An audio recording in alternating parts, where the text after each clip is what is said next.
today we are discussing the bias and variance in deep learning. So at any point of time, if you have doubt, you can stop me, right? And questions are really easy today. So once, I mean, whatever we discuss, you should be able to just breeze through this, all of the questions today. So in any learning task, we are characterized by a data set D, and the task is to map your input X with some function to Y, right? And there are two things here. Um, Mapping H of X to Y on training data.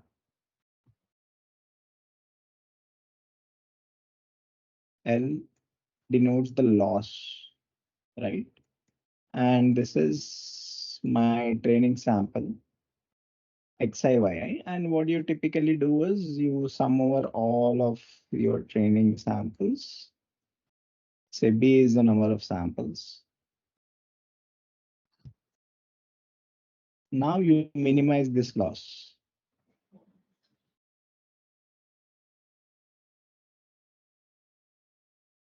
Okay.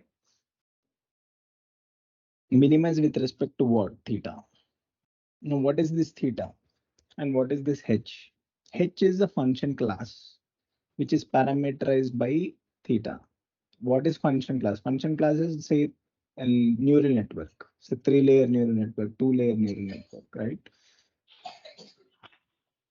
In this context, when I say a function class, this is a three-layer neural network, and it is parameterized by this theta, right? And what is theta for three-layer neural network? It is W1, B1, W2, B2, and W3, B3. So weights and biases of all the three neural networks, all the three, sorry, layers, right? And now there are two aspects to any ML task. Is one is optimization, right? This is optimization part.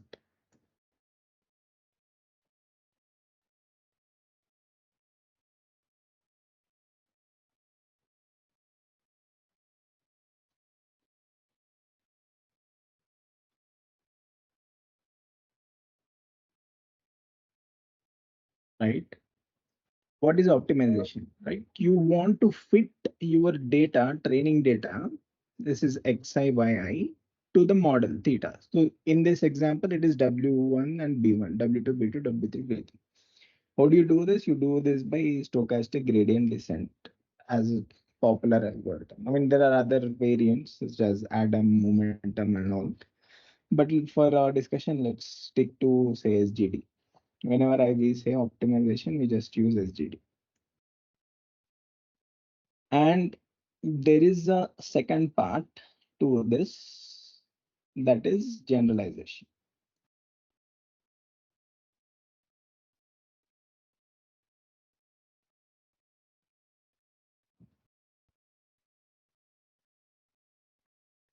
Sorry about this thing that pop-up is keep coming. I'll try to fix by next session.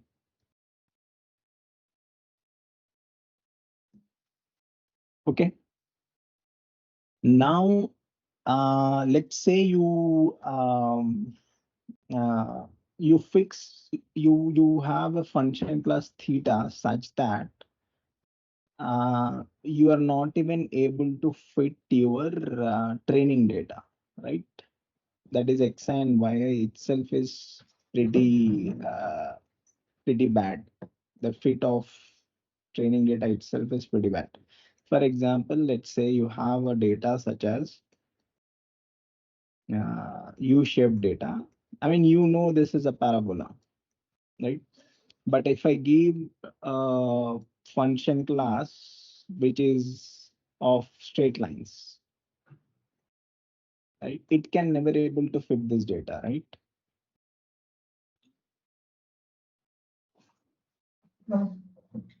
So this is the problem. This is the characteristic of bias. Right? This problem is called as high bias.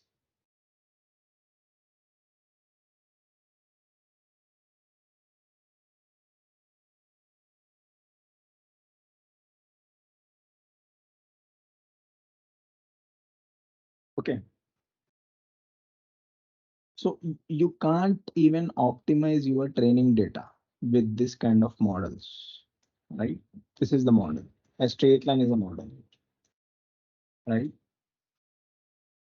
But if you give a say a polynomial of degree 2, right, it will nicely fit this thing. But say you give a polynomial of degree 10, right? I mean, it is easy to fit this because you can easily fit, but then it fluctuates a lot, right? So on your training data, you are able to fit very well. But when I give some sample which is supposed to be uh, somewhere here, right? But after fitting, right, it will predict this, which is very, very bad. So when your model is too complicated for your data, right, there you see overfitting problem. That means it performs very well on your training data and it performs very worse on some unseen data. So that is called as high variance problem. And what is high bias? Model is too bad to fit the data. High variance, you can say model is too good. Right? It has many degrees of freedom to learn. It learns some crap, um, but that fits the training data as well. But it's not used. It's not useful to test set. I mean, unseen data. Right. So far clear. Typically, there is this curve. Here I am denoting theta as model complexity,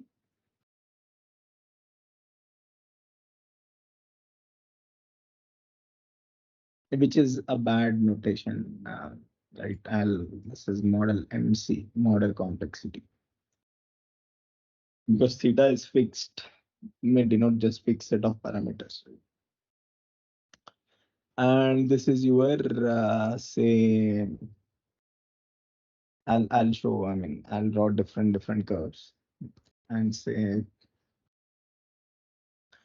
now as you keep increasing the model complexity, means from say in our example we discussed straight lines to second degree polynomial to 10th degree polynomial, right? That increasing trend of polynomials is what I meant by increasing model complexity. So more and more complicated models. What happens to training error? That means here, let's say this is the region where I used a straight line to fit a polynomial as a nonlinear data, right? My training error will be high, right? So what happens when I do over, this is a train error.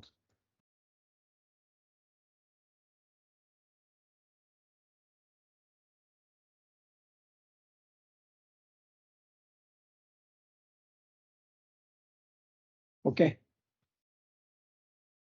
Now how would my test error looks? Test error, if in this region my model is not good enough to fit my training data itself, what it will fit on test data, right? So it will be very high. So as you keep increasing model complexity, your tester keeps coming down, but after some point, it starts going up because it enters to uh,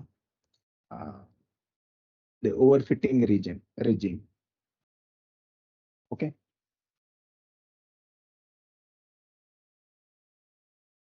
I mean, so far this was a traditional this thing up to this point, but lately people observe as you keep increasing the model complexity too high, which is typically called as over parameterized regime.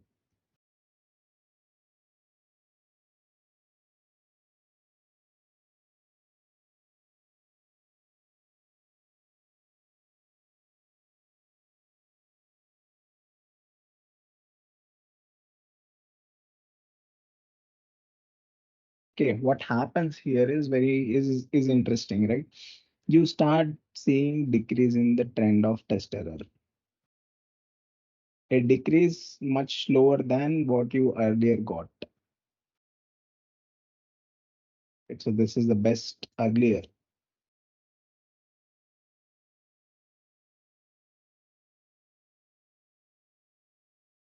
Okay, so this behavior is called as double descent.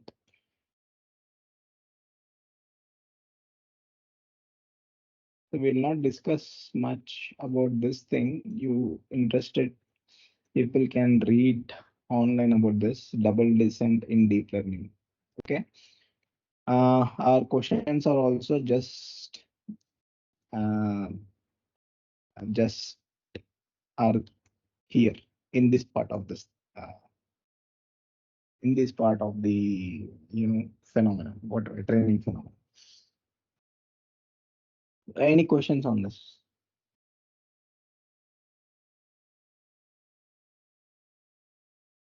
So this, what is this part? Is high bias or high variance?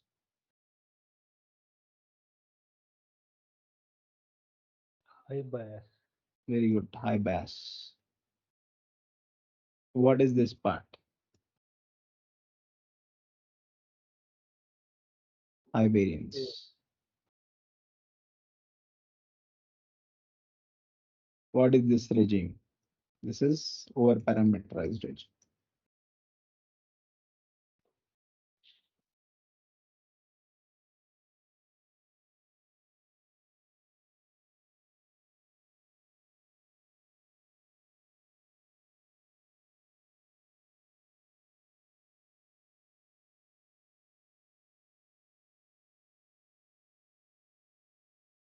Okay.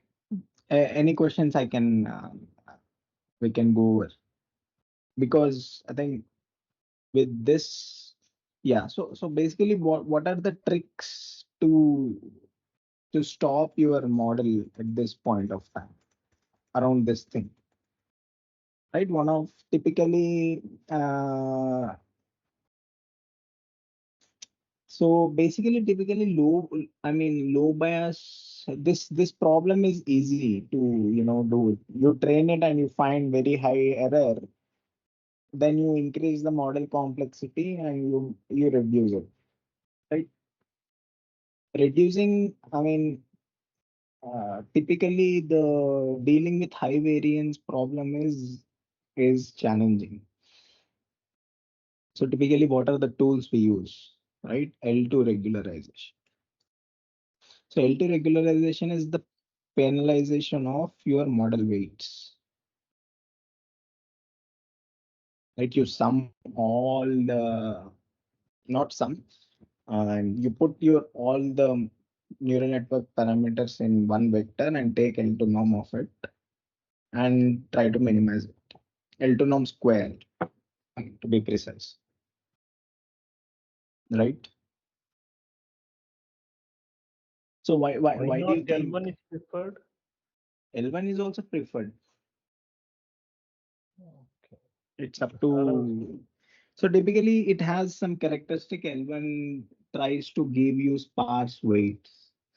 Sparse weights means most of the weights it tries to push towards zero, got it. right? I mean, if you desire that, You go for L1, otherwise go with L2.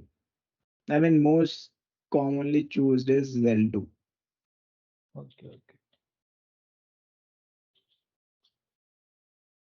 L1.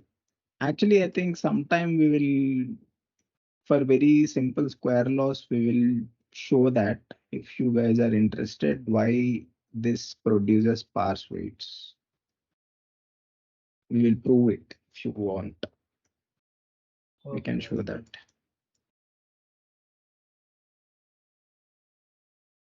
Okay.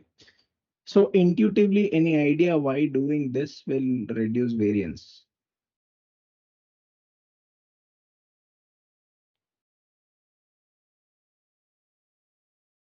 So what does this penalization term does, right? Say I want to have the magnitude of my weights limited to this circle, right? I mean the norm magnitude can be within this circle I want, right? So I mean this I'm giving for two-dimensional case, right? You can just imagine. So if I don't limit radius, what are the values my W and W2 take? It's entire R, right? Entire R2, right? So what I said was when your model is too complicated for your data, uh, right? You start saying and overfitting, such as fitting a 10th order polynomial which for the data that is generated from the second order polynomial, right? You start seeing this overfitting problem. So by doing this, you are reducing you're limiting your function class,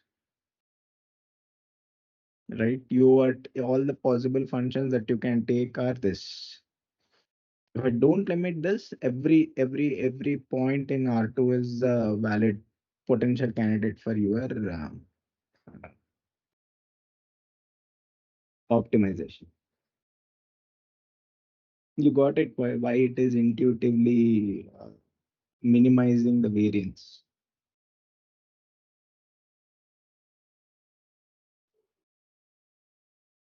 Or you want me to explain again? Got it, got it. Okay.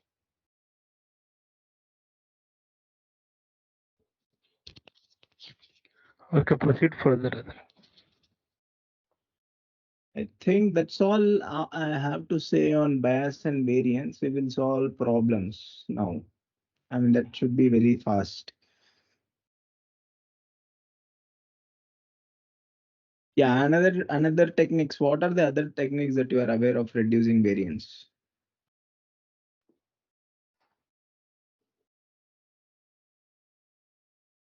Yeah, before going to that, we can just go over quickly. Any other techniques that you are familiar with?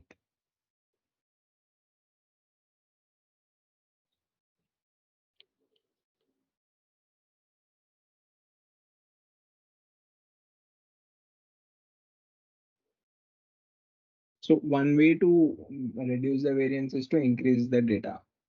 You can do data augmentation techniques, and you heard about dropout. So another techniques are dropout.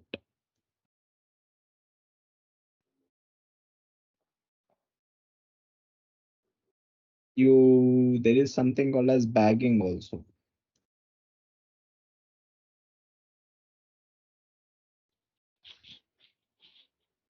This also reduces variance. This also reduces variance. These two also reduce variance. And another one is data augmentation.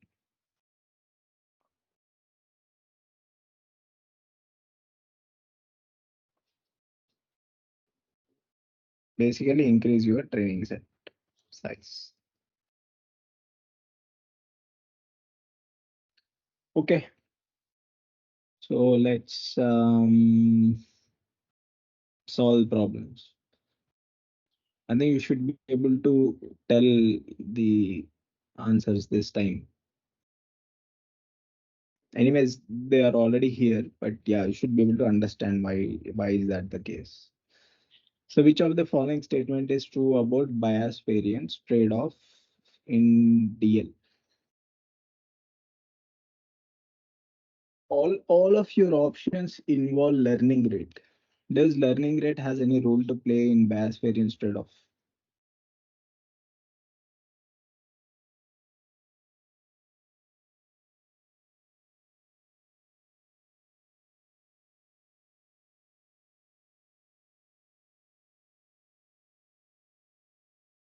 Yes, no, no, yes.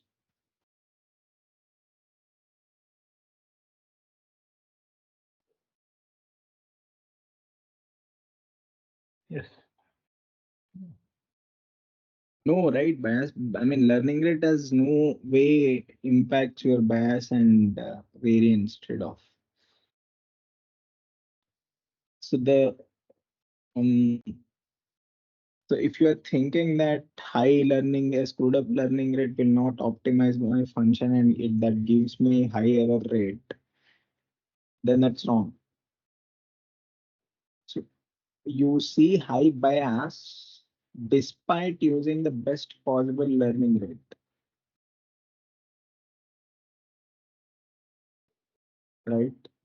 So bias is not because of the choice of your parameters from you know the hyperparameters as learning rate and all. Despite doing the best possible efforts to minimize your error, your function class is not rich enough to fit the data.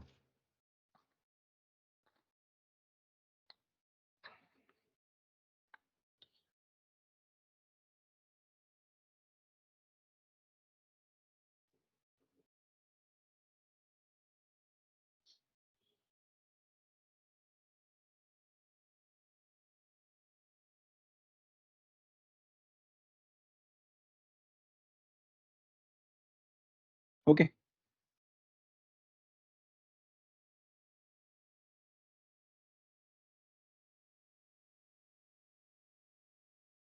So which of the following statement is true about the bias variance trade-off in deep learning?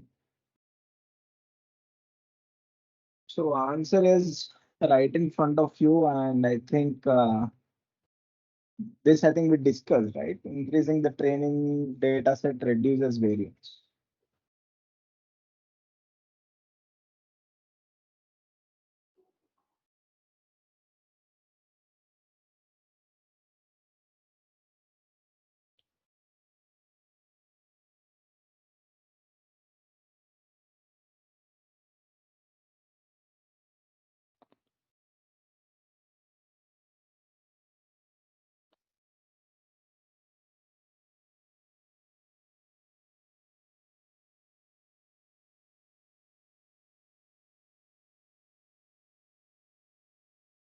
Yeah.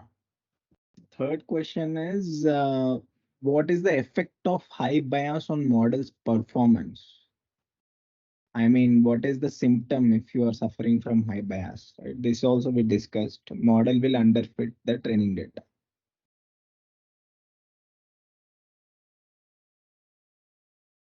Again, what is the usual relationship between train error and test error? Typically, your test error is higher than training error because training's error is what you optimized.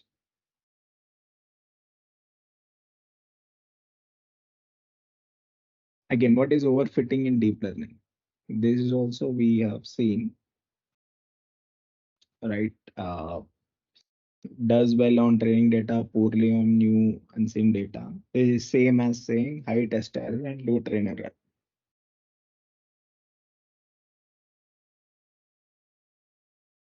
Again, how overfitting can be prevented in deep learning by using regularization techniques.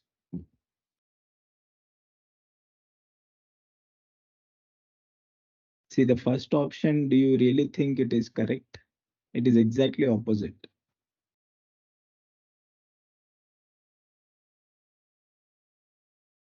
Right? If here they were given, right, by reducing the complexity of the model, that should have been also in the answer.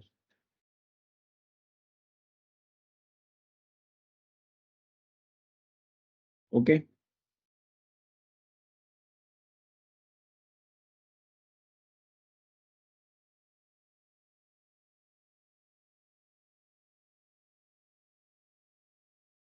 Any questions yet so far?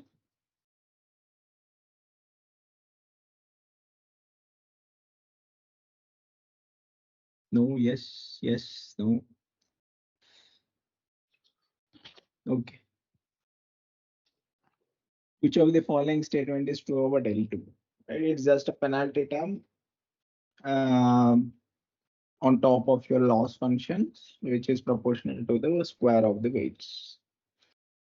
Right? I'm not sure about the second one though. I'll get back to you on that.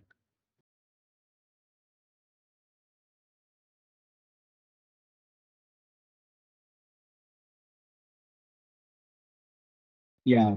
Again, right? Which of the following regularization technique is likely to produce a sparse weight vector?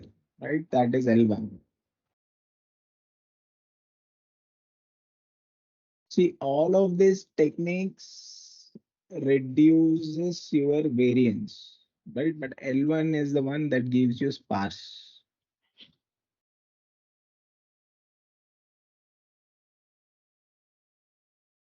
Again, right? All we train a different models, then we use bagging technique. We observe that tester reduces drastically after bagging. Right? Why do you think that is the case? All the models are uncorrelated actually. If the models are the same, then it's pointless. That's why what you do in typically bagging is you sample your data such that model says different sets of data. Each model says different sets of data so that when they train, they're sort of independent of each other.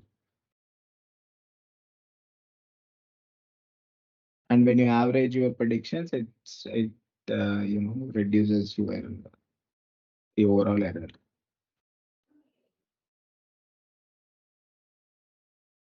Okay, how do you add a noise?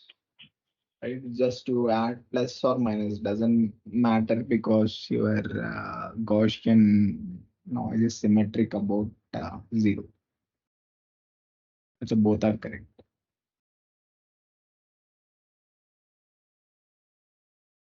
I think this was easier.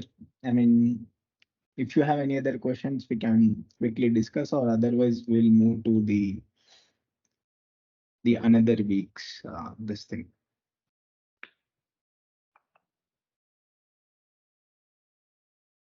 Any questions?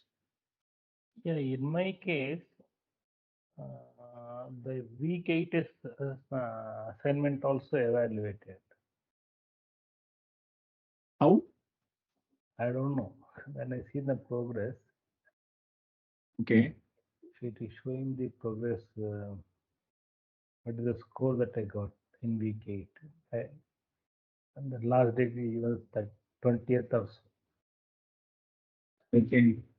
Probably if there is any way to connect with the NPTEL team, you can try convey that. Okay. Um, so we, if that's the case, I'll stop the recording and we'll go to the that week eight this thing.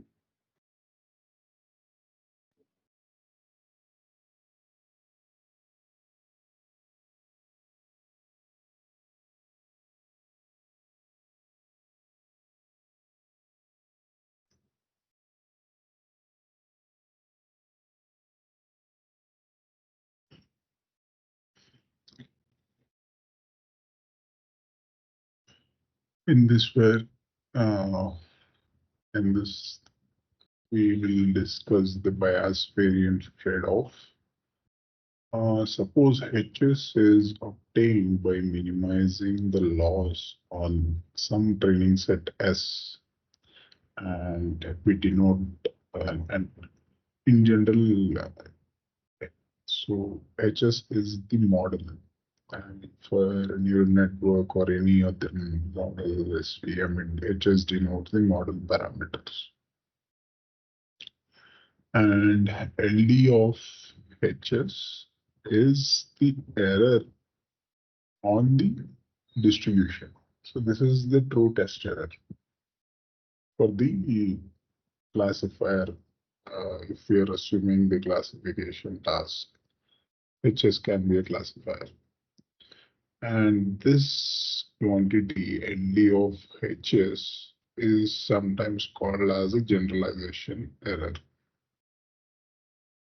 Now, LD of HS can be decomposed as two terms. One is the approximation error, and the other is the estimation error.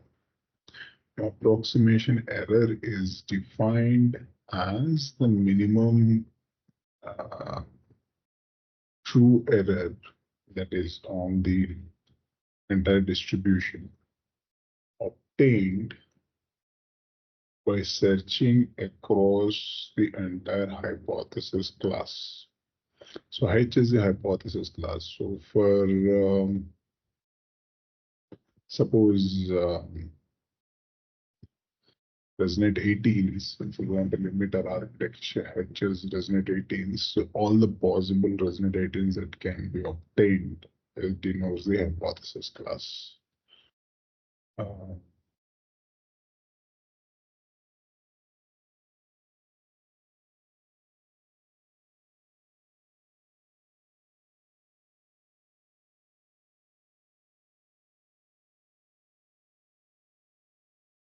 So estimation error is defined as the difference between the error obtained by the uh, classifier obtained by optimizing the training set, that is LDFHS, and the approximation error, that is the minimum error attained within the hypothesis class.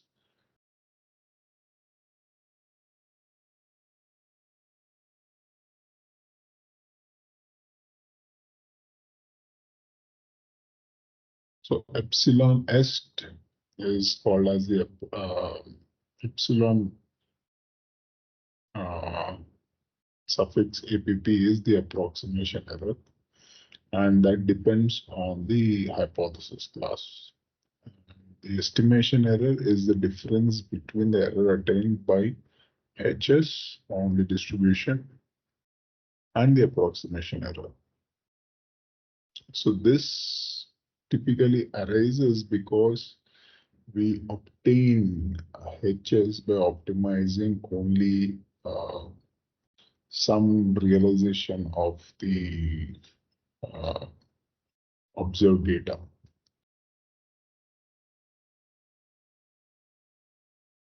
So increasing the H, the hypothesis class, can reduce the approximation error, but this results in increasing the estimation error.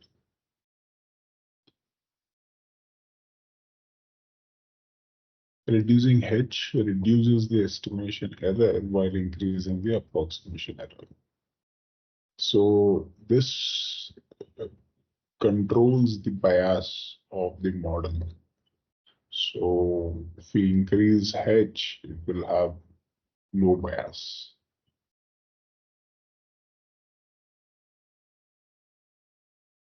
So for reference, you can read the book Understanding Machine Learning to know more about this. Now we will analyze the bias variance trade-off in the context of regression. So there will be a slight change of the notations used.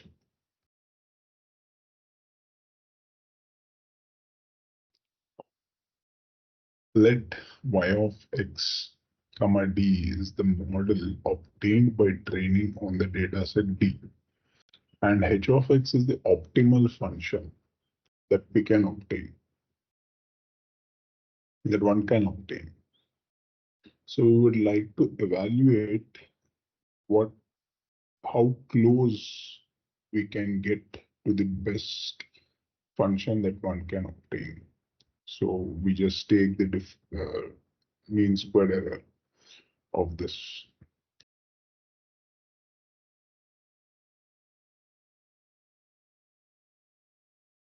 So y of x colon d minus h of x square is the squared error on a particular sample x.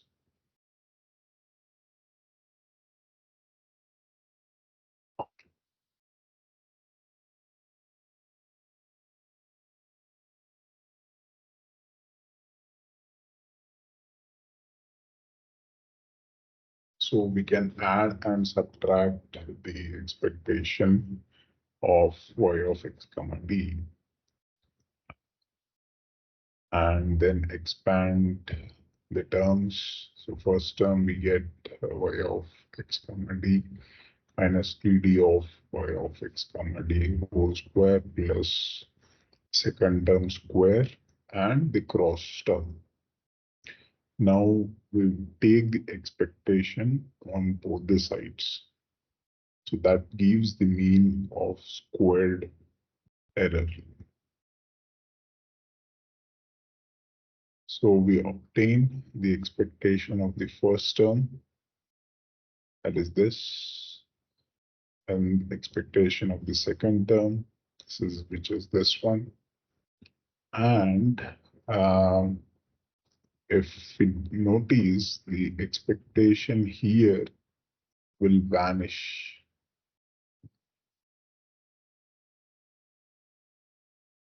because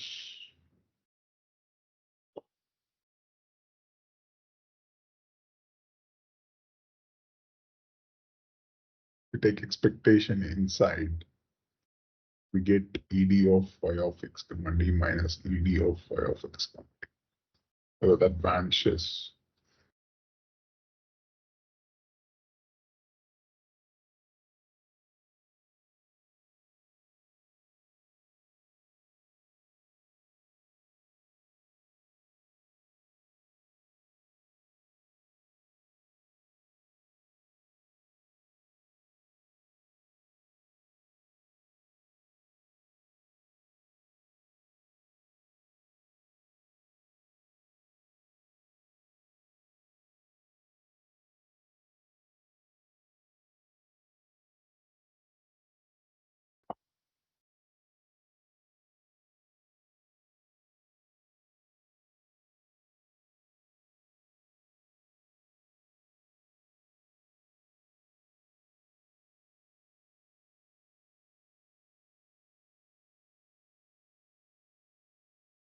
And we end up with the terms, the expectation of y of x comma d minus h of x square and expectation of y of x comma d minus expectation of b of y of x comma d. As you can see, this term represents the variance of the predicted.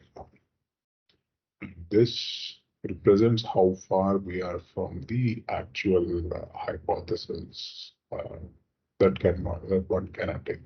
So this can be uh, viewed as bias. So the mean squared error is decomposed as bias and variance. This is a trade-off. So one can increase bias and reduce variance, and increase variance and reduce bias. So there is a trade-off between bias and variance. This is common in any learning um, problem.